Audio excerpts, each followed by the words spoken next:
Hi, good morning, and welcome to another episode of Think and Grow Rich MasterMind Live. Hi, my name is Ann McNeil, and I am the Master Wealth Builder, helping you to build a stronger and better life and business with this philosophy espoused by Napoleon Hill in this phenomenal book entitled Think and Grow Rich. Well, every single Saturday at 8 a.m. Eastern, we bring to you another episode walking through this book.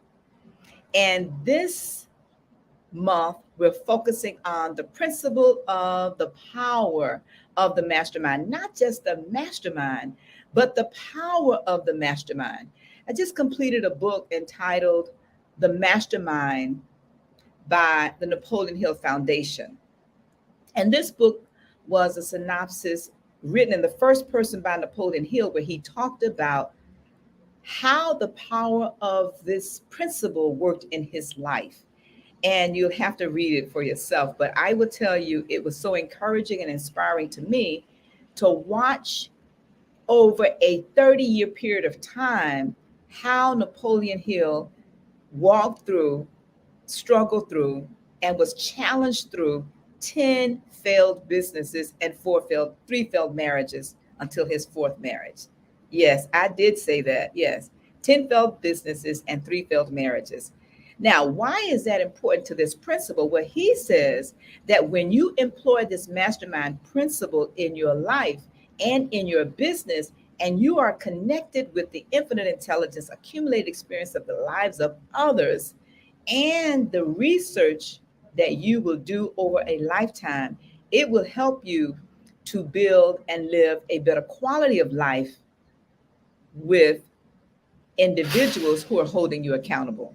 And speaking of individuals who are holding us accountable, I'm excited today to share with you our co-hosts. They're off today, but our guest is none other today with, I want to first let me thank Trevor for sharing with us his mastermind partner, Brian Houpe. And Brian, let's bring Brian on. Good morning. How are you this morning? I did not check to make sure I'm pronouncing your name properly. How are you this morning? Can you pronounce your name properly for me? I am excellent. Thank you very much. And you know what?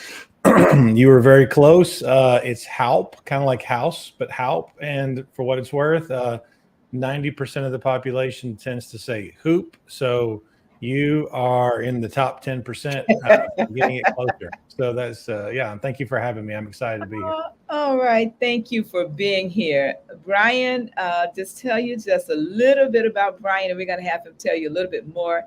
But Brian, PCC, and you'll have to tell us about the PCC, Brian, he says that it has been his belief that quality of leadership drives the quality of our lives. And I would say the quality of our lives and the quality of our businesses.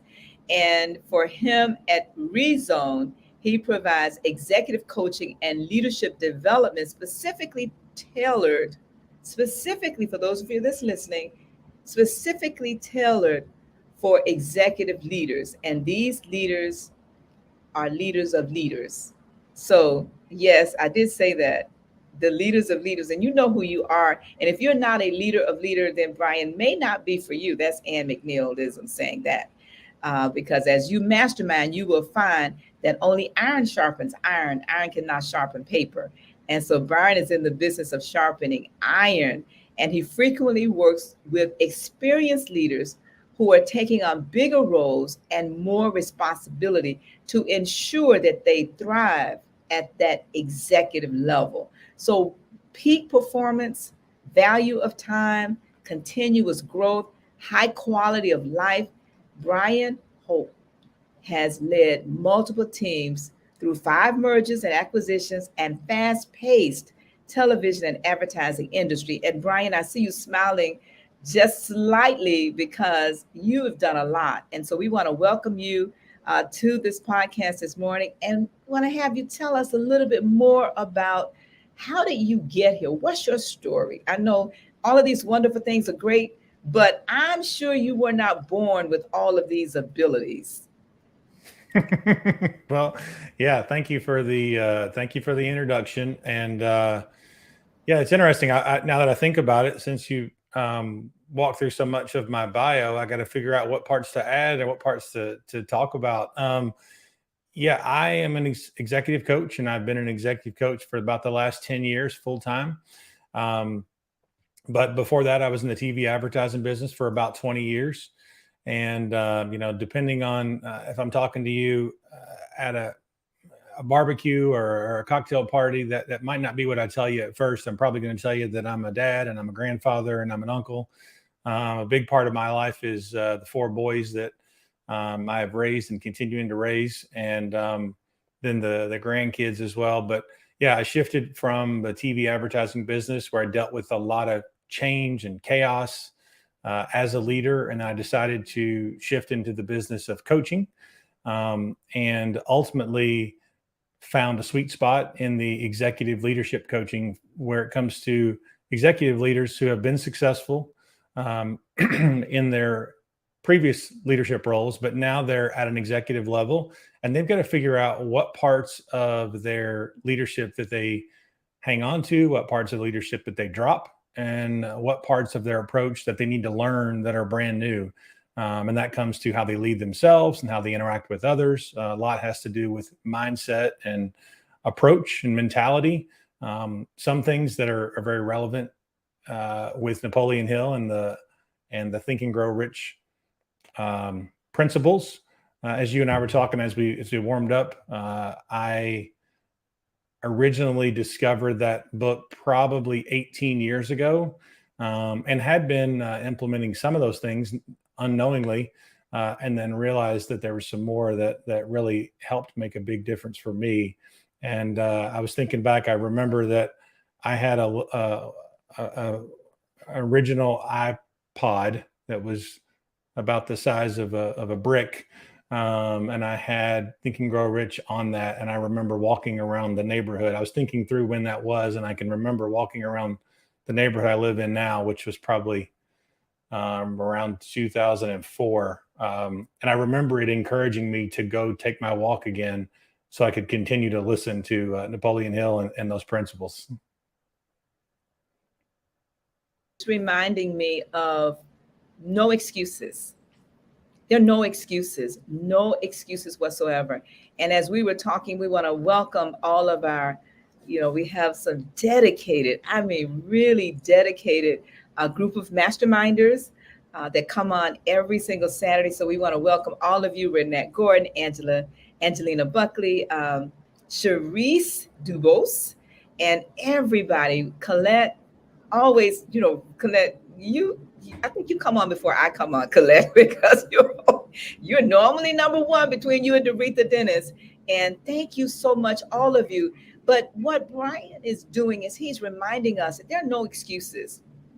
You put on I don't care if it's a brick you're carrying, if that's an old iPod or a tape cassette or the book or whatever it is you need to have with you. It's no excuse why you cannot listen to and read and begin to live and embody these principles. Well, speaking of embodying the principles, we're going to quickly go to our 13 principles and look at how do these principles, if you will, stack on top of each other. So let's take a moment and listen to the 13 principles, and we'll come back and have a continuous conversation with Brian and his journey through the MasterMind principle. Number 1 is desire. Napoleon Hill said that everything starts with a burning desire, a compelling reason for doing what it is we do. Step 2 is faith, having belief in our ability to attain that which we desire.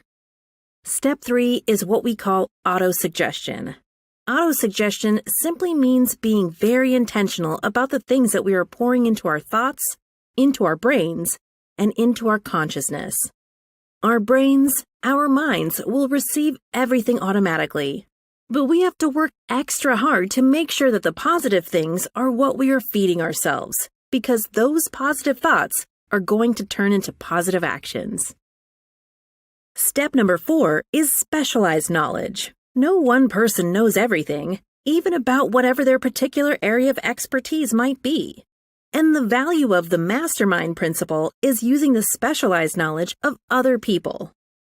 Step number 5 is imagination, the workshop of the mind. Everything starts with our imagination and our thoughts, the burning desire to transform those thoughts into our reality. In order to do that, we have to take a look at step 6, which is organized planning. That is how we crystallize our desire into action, organizing ourselves. Having the thought and not acting on the thought isn't going to get us anywhere. We have the thought, we go through the organized planning to transform that thought into action. Step number 7 is decision. What Napoleon Hill said is the mastery of procrastination. Napoleon Hill said that the antidote to procrastination is simply to make a decision and then move on that decision. Step 8 is persistence. We have to have a sustained effort which is induced by our faith in order to achieve our goals. One of Napoleon Hill's books I love, even the title, 3 Feet from Gold.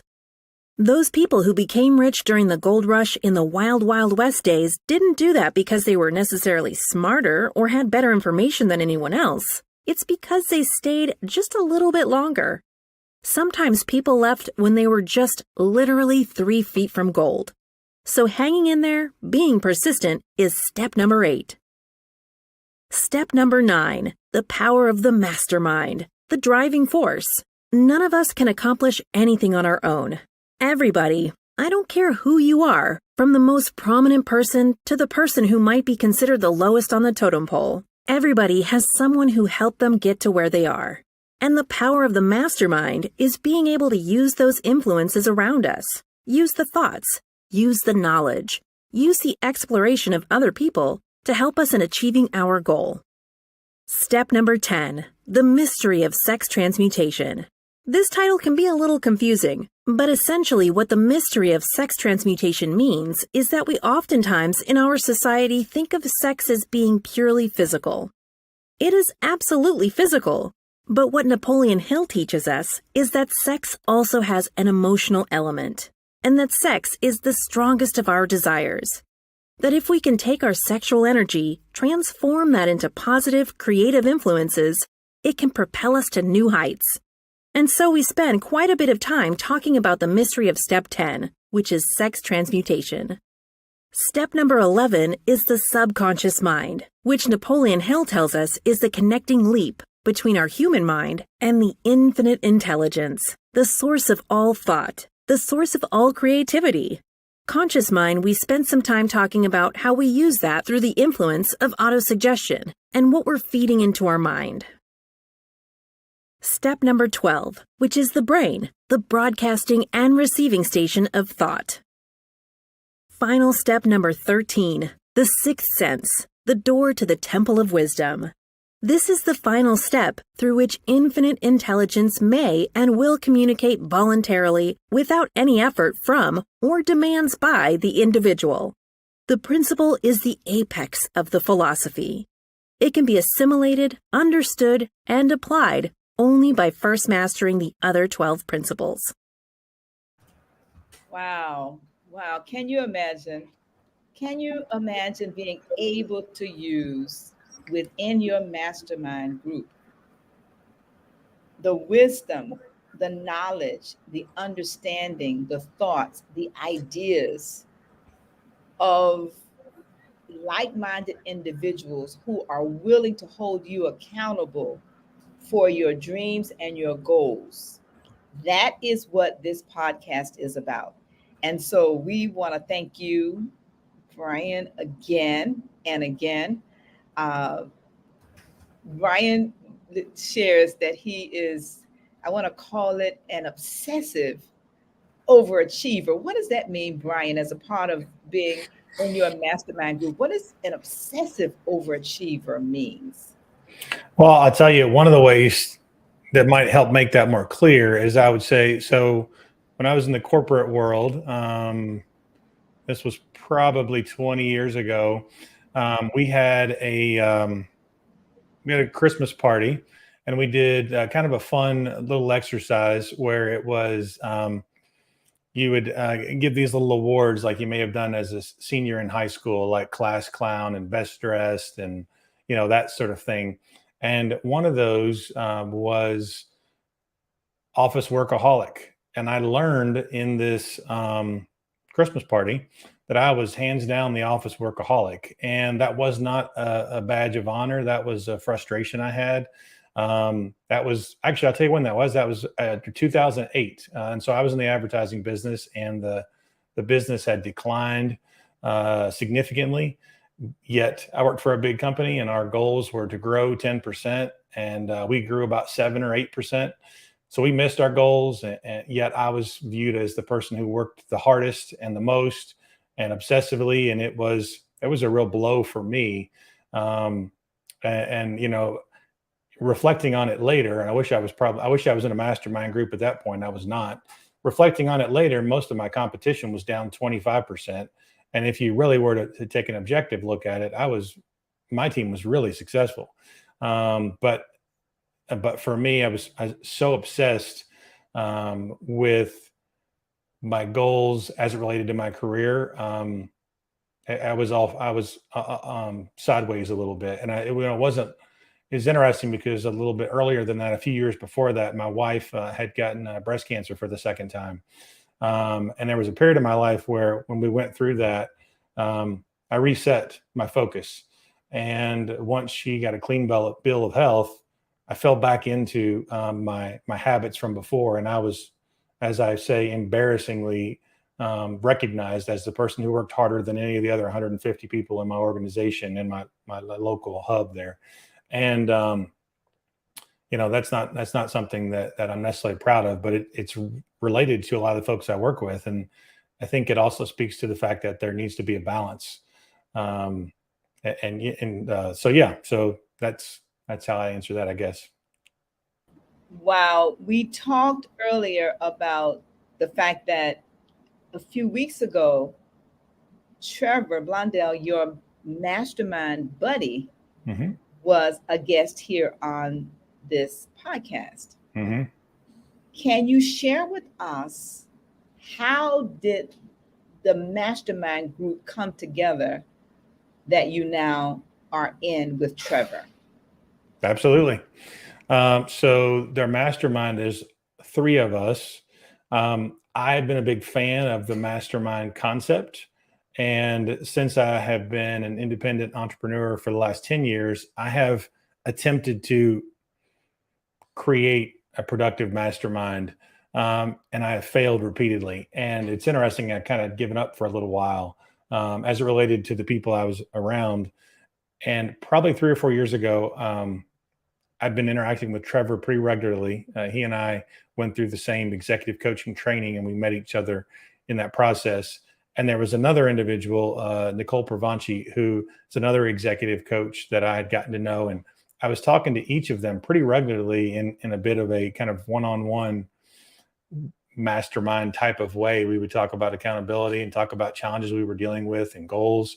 And I actually proposed that they meet each other and that we would try to come together, the 3 of us. And we did. And I think that was probably 3 years ago. And we have had it on our calendar every single week since. I mean, we've had situations where we're on vacation or in a training or whatever, where we've definitely missed. But for the most part, we meet probably 3 weeks a month, and probably for 3 years in a row. Now, I'm glad you said that on vacation, and I go back to no excuses, because I want to let everybody know last week I had a different background. And for those who normally watch the podcast, my normal background is a bookshelf full of books behind me. And so last week I was in Panama, no excuses, but I still came on the podcast. This week I am on a date with my daughter. And if you can just take a moment, and Brian said, "Oh, wow." And I was trying to figure out where to host this podcast from today. No excuses. We're talking about committing to your mastermind. All of you are part of our mastermind group. And for me, it's no excuses. And this is my view.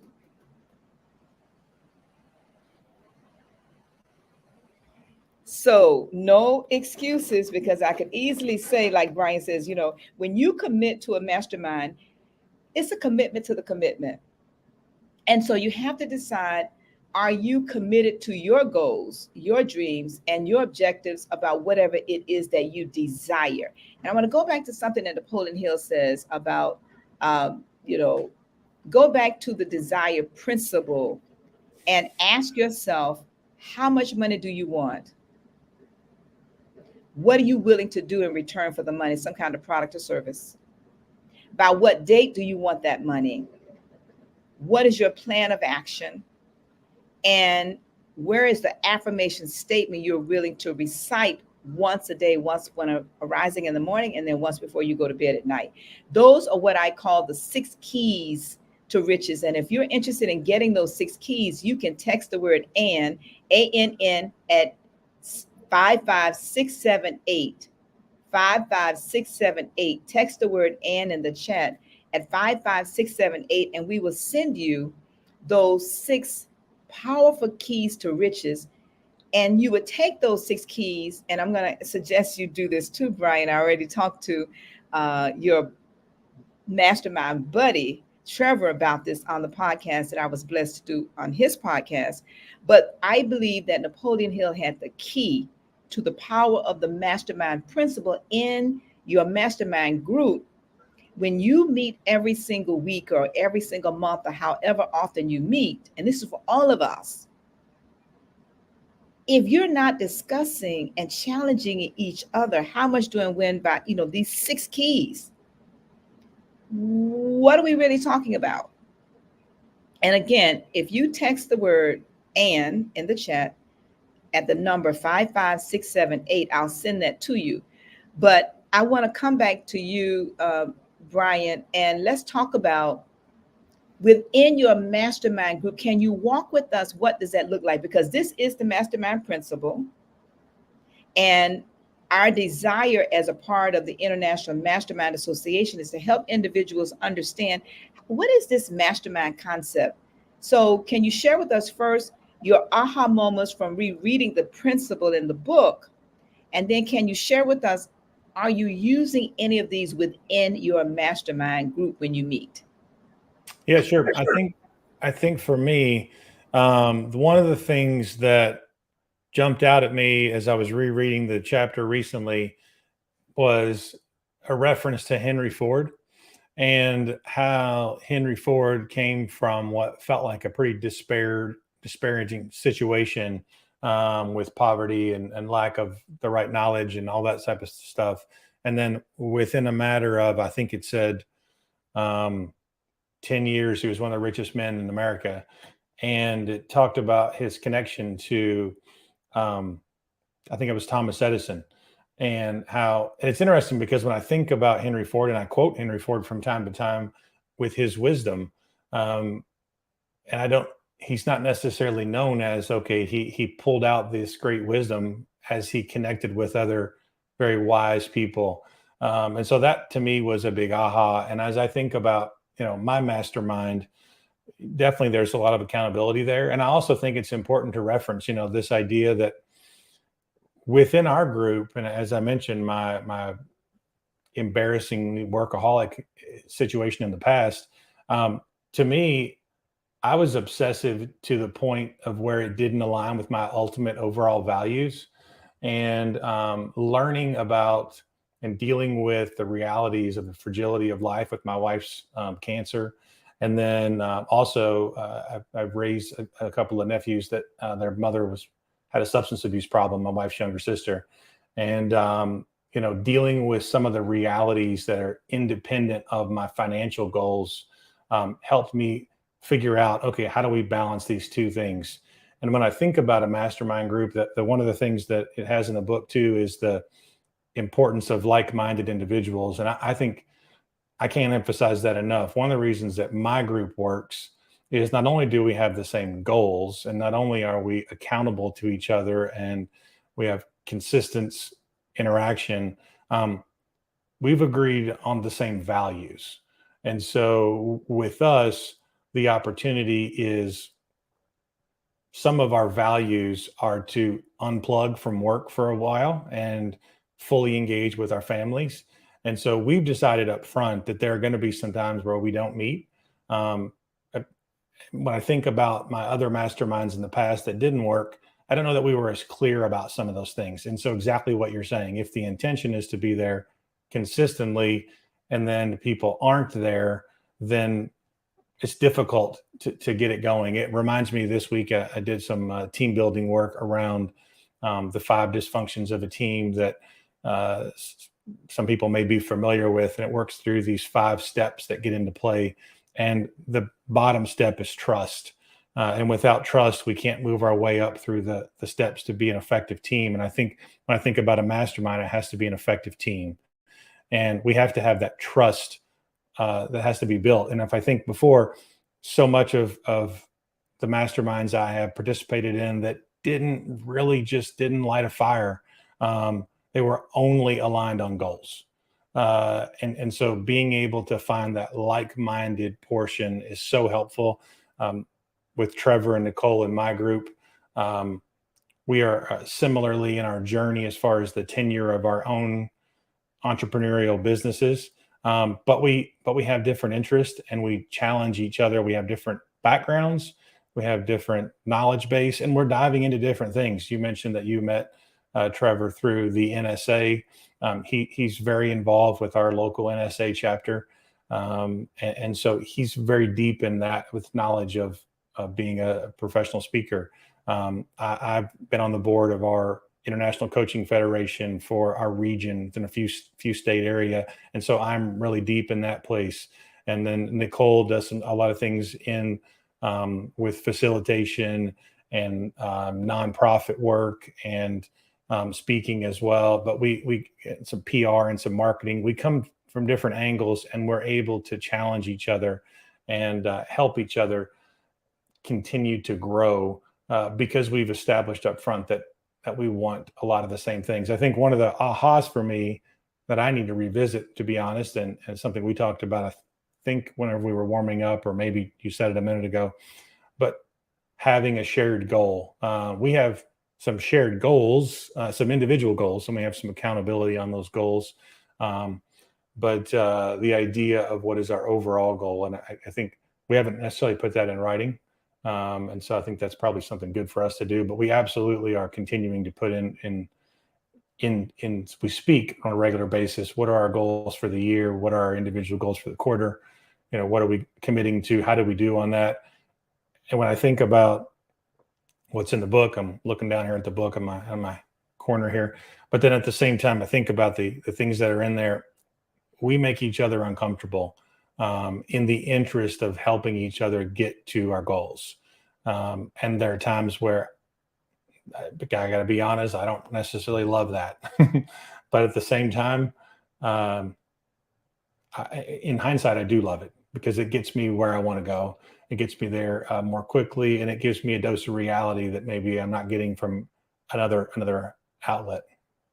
And I can't even remember what your original question was. Hopefully I got somewhere around it in that rambling. Listen, you gave us that plus more. Actually, I was busily typing in the chat because you dropped so many nuggets. One in particular about the 5 dysfunctions of a team, and the 5th one being trust. The other one, you talked about the group goal, and I just put that in the YouTube feed. And so, Tia, if you can help us place that in the lower third, because if we are truly honest with ourselves, we only grow when we're uncomfortable. If you're surrounded with people who are always cheering you on and they're not really, I call it iron sharpening iron and pulling you up and challenging you. I think it was T.D. Jakes that I heard say, if you're the smartest person in your group, especially a mastermind group, you need to get another group.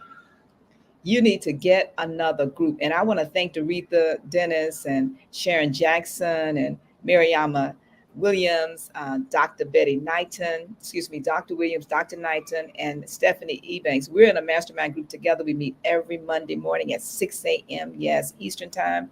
And it's iron sharpening iron, and it's not easy. Sharon Jackson was on with us last week, and like you just shared, and you said, I'm not really comfortable with this holding me so tightly accountable. But I can surmise that you are probably growing through it. What are your thoughts? No, I think it's a great point. As I mentioned, I ran a team building session on Wednesday, and one of the quotes I had up there on the screen as we got started was, "There's no growth in the comfort zone and no comfort in the growth zone." And the reality is, the other thing I reminded the group, and I remind myself of this, back when I was an obsessive overachiever, I will tell you, you couldn't find a person, I would argue, that would outwork me. And I was embracing new skills and that sort of thing. But to really be honest, I'm not sure how often I made myself uncomfortable. I worked super hard. I worked really, really, really hard. And a lot of the people that I work with, these executives, have worked very hard, and they're very smart, and they've learned a lot of new skills, and they've gotten promotions, and they've gotten raises, and they've gotten more responsibility, and they're making a big difference. And at the same time, they got some opportunity to grow by getting more uncomfortable. And one of the things that I was telling them, we were using some basic DISC profile information for reference.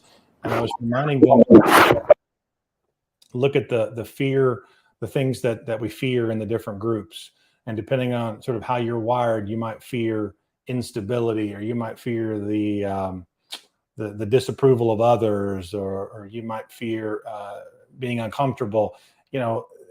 What we need to do when we talk about being uncomfortable is we need to explore, are we putting ourselves out there? As Brene Brown, are we being vulnerable with the chance that we might get embarrassed? These are the things that we need to do to be able to stretch and grow and create a new mold of who we are in our capacity.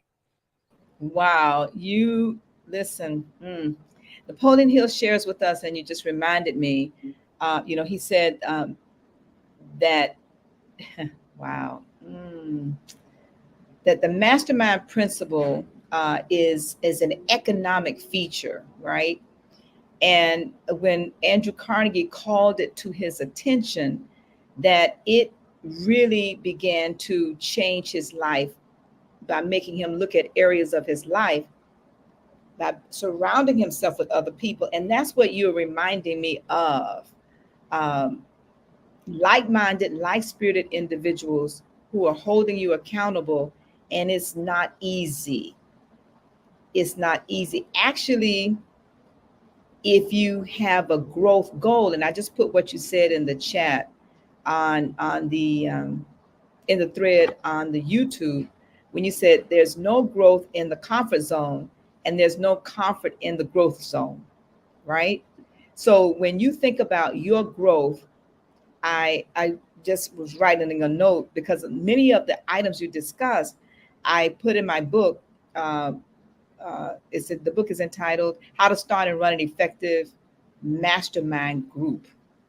How to start, until we can put that up, how to start and run a successful mastermind group. And we'll put this ISBN number in the chat for those of you that's interested, because I believe that we can save years and many thousands of dollars for individuals who desire to be held accountable, like what you're saying, Brian, by utilizing the best practices of masterminding. And there are individuals who mastermind at all different levels and their profession in different ways. But when I started in 1979, 80, 81, there was nothing written to tell me how to. And one of the main things that we do in my book is we give you an agenda. We talk about the fact that it's one thing to start masterminding for the money, but as a part of your accountability to each other. And Brian, you talked about this, and I wrote the note. We mastermind at 10 different areas of our lives. I used to tell people when I first started my business back in the early 80s, MCO Construction, my first business, out of masterminding first, and then the business came. I was so driven, similar to what you're saying, Brian. I was so driven in the business of making money that I lost myself in my business. And I thought my name was MCO Construction. I thought my name and my identity and my self-worth and my self-confidence was in my business. And it was not until I continued to read this book and live in these principles that I began to come to the realization that Brian is shaking his head. We all have to come to through the struggles and the challenges of life to understand, wait, I have a life outside of this. So we mastermind, and it's in the book. Spiritually, what are your goals? Family, what are your goals? Financially, what are your goals? Health-wise, what are your goals? Educationally, what are your goals? In your personal development, where's that written plan? Where are your goals? In your business arc, your career, where are those goals written? In the recreational area of your life and your business, where are the written goals? How about your civic commitment in the spirit of service to your community and yourself? But where is it written? How about creativity? So those are the 10 areas that I espouse in the book that we should mastermind in each of those, right?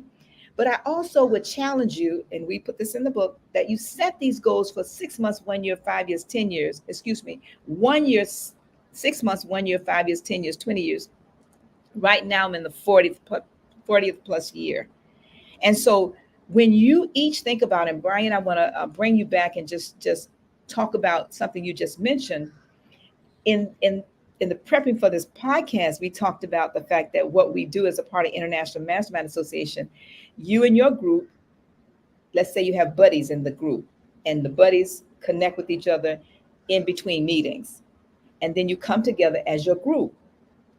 Our desire in forming the International Mastermind Association is to create the accountability association for all these groups. So who's holding the group accountable? And so I'm pleased to hear you say that now you have a new goal, that your group should have a group goal. Yeah. So any thoughts about what you may want to consider as a group goal, where you can go back and talk to Trevor and the lady about in your group? What are some thoughts? Oh, I didn't know, you catching me off guard here. I didn't think about that, But let me share two while you're thinking. Yeah. As an example. So when I shared with Brian, and many of you may have heard Sharon Jackson on with us last week podcast. She is our group leader for the Palm Beach Life Planners, our mastermind group. And many years ago, when we started setting group goals to be held accountable to the International Mastermind Association, we decided to take a retreat once a year. And we chose which women's retreat we would attend. And in doing that, what we did was we set an amount of money we needed to put aside every week or every month in order to afford to make the investment to attend the retreat. We made the hotel, we did the registration, and we took a year, and as a group, we would attend this women's retreat. That's when we were younger. So I told Brian this morning, I said, but as we got older, we realized that a different group goal called, let's ensure that each of us have long-term care insurance as a group goal. Because as we age, it is our responsibility to take care of our responsibility for ourselves. And so it's best to do that when you're younger financially, so that as you age, you can continue to afford that, whether it's disability insurance or long-term care insurance. And by the way, all of this is in the book, How to Start and Run a Successful Mastermind Group, as a part of how we hold each other accountable. So now, Brian, with those thoughts in mind, you have any thoughts about what kind of group goal? And for those of you in the chat, we want to bring you into this conversation. Renette, thank you for always chiming in. And Wyman, Awesome, awesome, awesome. I want to just make sure that we challenge each of you. And Alma, Rich, yes, thank you also for joining us this morning. But I'm going to challenge each of you as Brian continues to think about a group goal. I would like to challenge each of you, Renette, Rich, Wyman, Doretha, Sharice, all of you, Angelina, everybody, Colette, all of you in the chat, give us one group goal that you want to be held accountable for while Brian is thinking about his. He's got to think about a couple of goals, and maybe we can give him some ideas in the chat. You know what? You gave me a great idea, just, and I promise this isn't a cop out. I think it's a great idea. This, our mastermind meets virtually, and we're often in different cities. Sometimes we're in different countries whenever we're meeting. And actually, I like the idea. We have never actually had an in-person extended period of time where we dive into just our long-term goals. We absolutely have. Let's talk about our annual goals. Let's talk about our quarterly goals, and then we bring those together. But the idea of setting aside several hours, maybe for a couple of days, and then actually diving deep into that, I think I'm going to take that to my group next week. I'm looking forward to talking about that. I like that. All right. All right. Wow. Thank you so much for that. Well, let's hold him accountable. Yeah. So now we've had you on, we've had Trevor on. So if you would be so kind to work with us to get your third member on, and if any of you that's listening to us, if you would like to be a part of our podcast, talking about your mastermind group in 2020 and 2021, our co-hosts, we set a goal because we are also a mastermind, and we mastermind every week. We also mastermind with all of you. And we set a goal to turn this podcast into mastermind groups focus, where each month we would bring a mastermind member or mastermind group to the podcast and say in January, February, we talk about the first principle, which is desire. The next month we talk about faith. And our desire is to talk with that mastermind group or individual about how does this principle play out or impact your mastermind group. Because when you think about these 13 principles and you think about your mastermind group, and if you're walking through the book with your group, which hint, Brian, we'd like to suggest you may want to consider. And again, it doesn't have to be the entire book. You may say, you know what, let's just take the organized planning chapter and let's live in that chapter for the entire year. Or let's take the faith chapter or the faith principle and let's live in that principle for 6 months. But the point is that we find that the glue to masterminding, the glue we find is the Think and Grow Rich principle book. And using these principles, so for me, like I said, since 1979, 5 businesses. Also in my companies, this book is required reading. And when you fill out the application, Brian, it is grounds for termination if you don't read. Yes. I was glancing through the comments there. A little bit off topic, but I want to make sure I say this, that quote of there's no growth in the comfort zone, no comfort in the growth zone. I did not make that up. I'm not sure who did. So I just want to make sure if you go to share that, someone said they were going to give me credit for that. I don't deserve credit for that. So I'm not sure where it came from. I just want to make sure I throw that out there. No, but they can Google it. Yeah, absolutely. Yeah, they can Google it, and we can say unknown, but we heard it from you first. All right. So we're aware of that, and that is not a problem whatsoever. We're going to prepare to talk about our annual accountability meeting as we begin to wrap up. And I cannot say enough. Let me go back to Rich. You mentioned that you'd like to get the 6 in the notes. You mentioned you'd like to get the 6 keys to riches. So if you go to your phone, Rich, and you go to your messages and your texts in your phone or whatever device, and you text the number 55678 in the text, and then in the chat, if you put ANN, we will quickly send you the 6 keys. So I just noticed in the chat you said you would like to get a copy of those. And I would like to mention this quote, this comment by Wyman. He says, in-person gathering serves as an accelerant for the synergy. Oh, it just moved. It serves as an excellent accelerant for the synergy a mastermind generates for its participants. So thank you so much for that, Wyman. So very true. So very true. So very, very true. Now, before we go too far, anything you would like to share, Brian, that we may not have covered? Oh, excuse me. Let's go back to the January event. January 6th and 7th, 2023 in Boca Raton, Florida is our annual accountability meeting. This is not a conference. Let me say it again. It is not a conference. It is a meeting for your life. And as Brian and I were sharing before this podcast started, I was saying with him, Brian, just imagine having a place where you can go and you must bring your life in writing. Yes.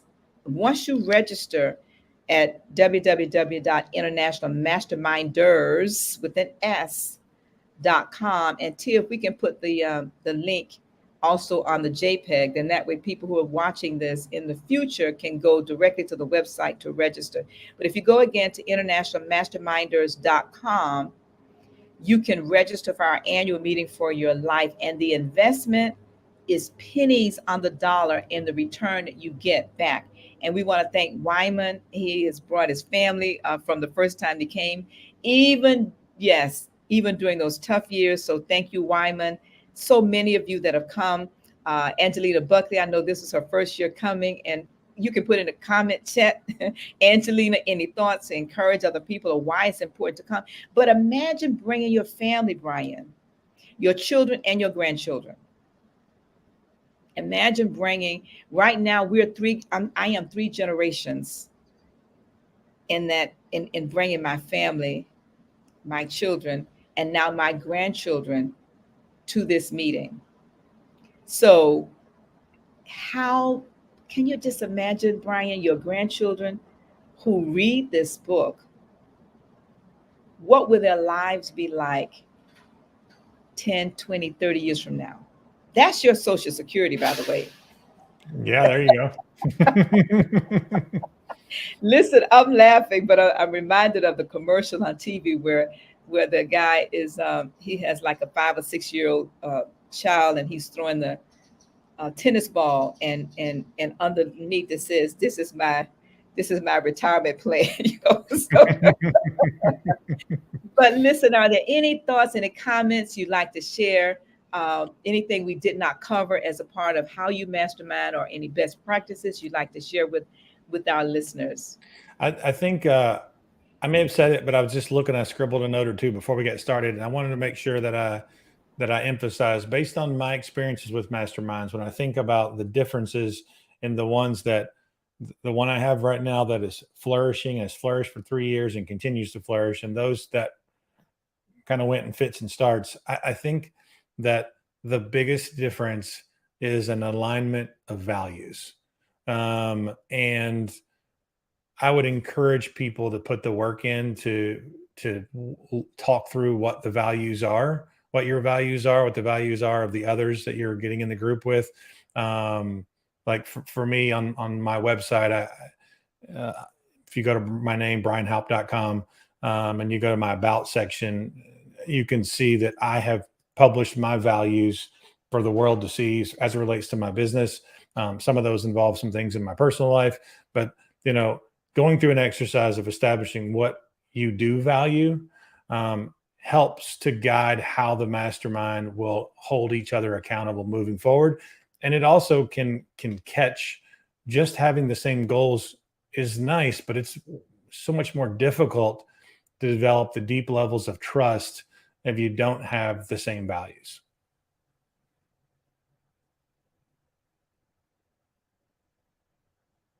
think you're on mute, Ann.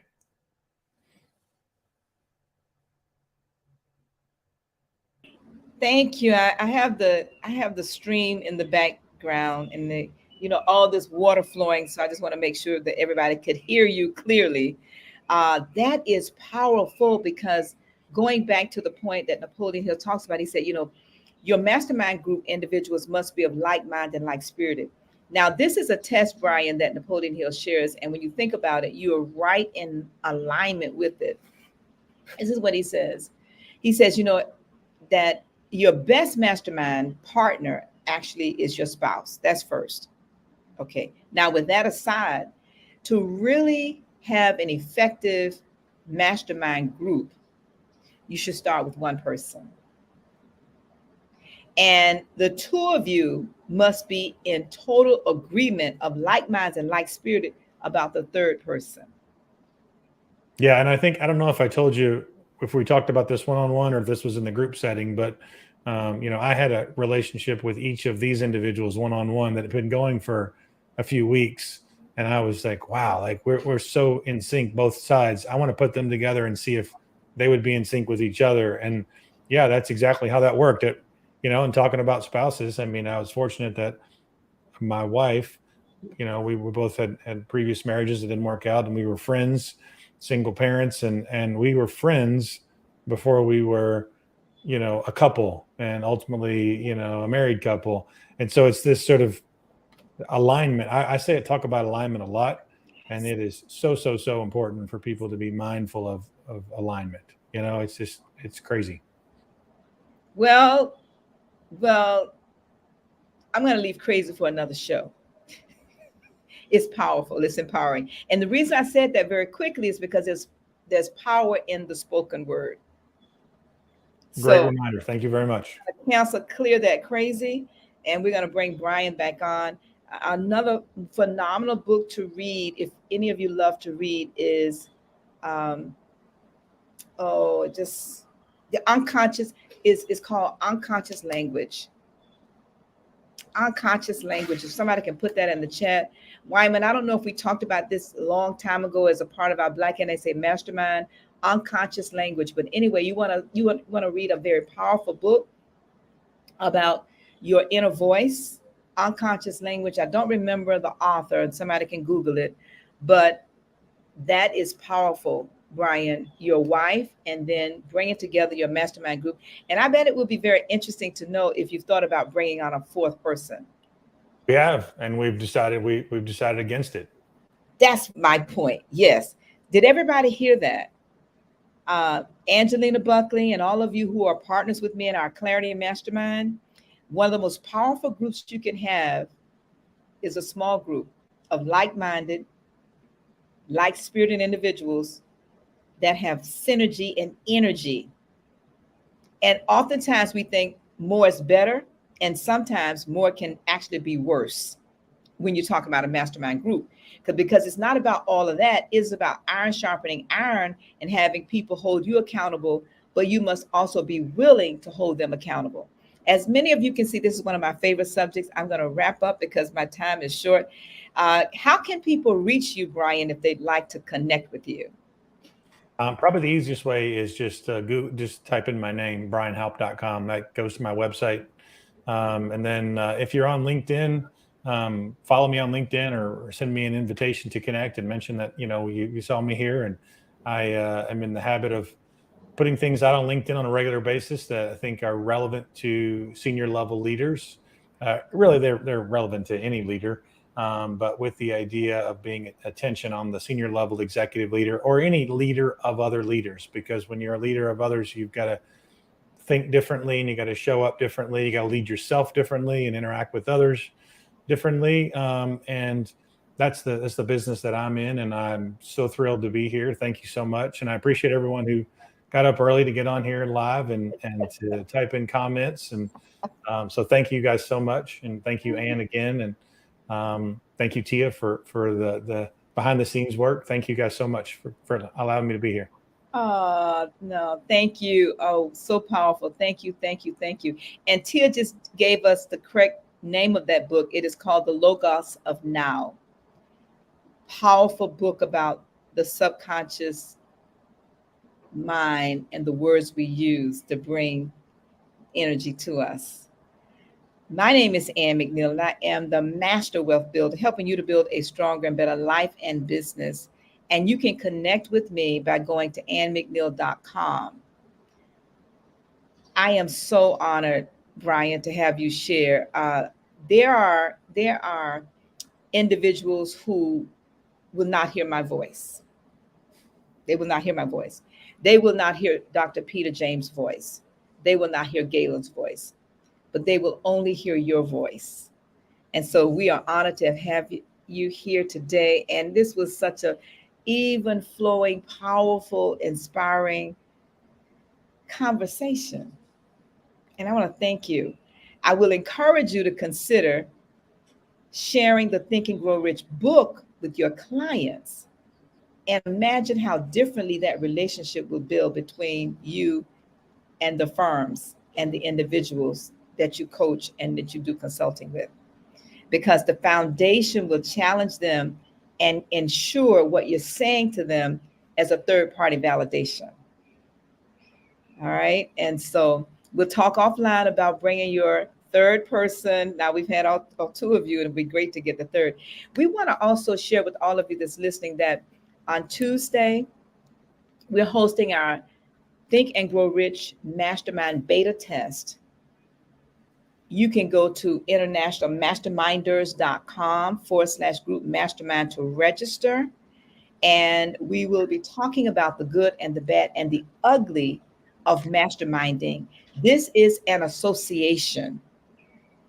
And our desire is for it to become the place where anybody can come. If you're in a mastermind group, or you're thinking about starting a mastermind group, or if you have questions, you just want to dialogue, you want to get some support, you want to talk about some best practices, we're desiring to create a place and a safe space for all of us to come and have that conversation. So internationalmasterminders.com/group mastermind, please join us there.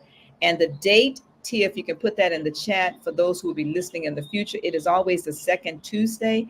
The date is don't let me get it wrong, I believe it is September the 13th. If somebody can help me know what is next Tuesday, put that in the chat. But it's next Tuesday in September, and it is, okay, I'm not sure. Let me go to my own calendar, Tia. Give me some help. Yeah, that's the 13th. Tuesday's the 13th. Thank you, Tia. Tuesday the 13th at 9 a.m. Eastern time. So if any of you are interested in participating in that conversation, I'm going to go ahead and wrap up with our niche to be rich. I am hosting a one-day retreat for those of you that's interested in niching to be rich. And I'm going to end this podcast by asking you, please comment, like, and share this podcast, but also please subscribe. If you have not subscribed, we're going to give you a couple of minutes as we close with this video from my last retreat. We're going to ask you to please subscribe and join us every Saturday as we walk through these principles espoused by Napoleon Hill, Think and Grow Rich. And Brian, again, you've been a jewel. All right. A diamond in the rough. Thank you. All right, everybody, we're going to wrap up with the video. Have a great day. Thanks. My why really is the fact that you really can think and grow rich with a spirit of excellence, in the spirit of service to God. I came from absolutely nothing. So there's no excuse about why I cannot help literally millions of people, but I have to start with one, and that one is myself.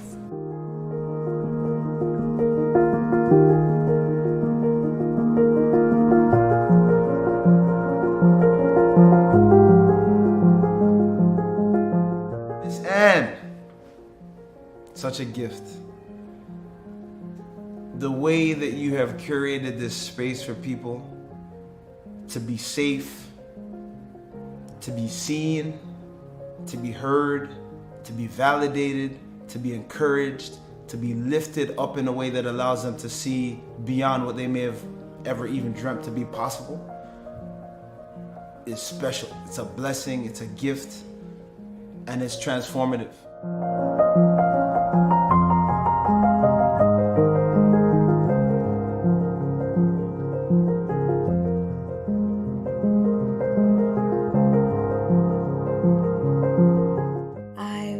say thank you for opening my eyes to what it is I need to do, how to do what I need to do, and sharing your life experiences so that I don't make the mistakes.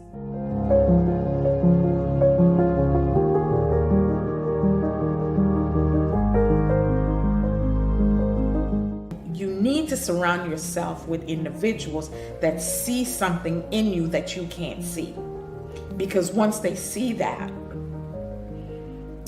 then they will keep bugging you because they know better is in there. And that's what she has done for me. She saw my better when I couldn't even see it.